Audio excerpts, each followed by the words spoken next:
Lecture du livre « Sans Dieu ni Dieu » d'auteur anonyme. Troisième partie. Qu'est-ce que la foi?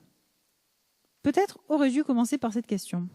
Les religieux présentent volontiers la foi comme un long chemin vers la lumière, la connaissance de Dieu.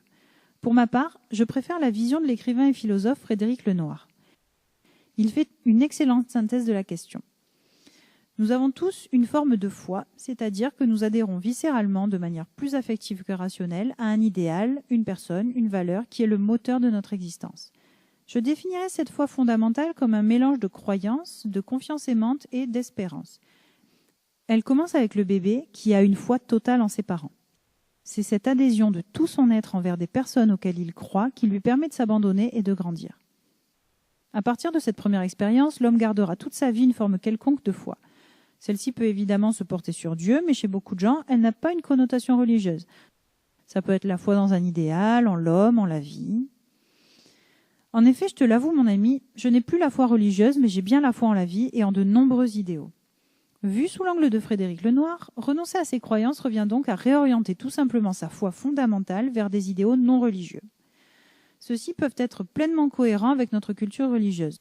Notre religion fait partie intégrante de notre identité et il serait très malaisé de renoncer à ce que l'on est.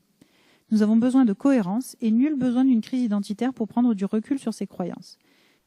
Il s'agit principalement de donner un peu plus de place à notre état du moi adulte et un peu moins à nos états du moi enfant et parents.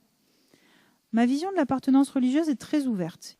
Il me semble que l'on peut se sentir pleinement juif sans croire en Dieu, être pleinement chrétien sans croire que Jésus est l'incarnation de Dieu sur terre, ou être pleinement musulman sans respecter les 5 piliers de l'islam.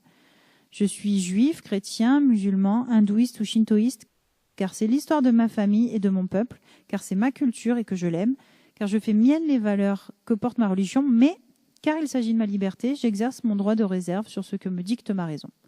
En d'autres termes, je laisse la place qu'il mérite à mon état du moi adulte.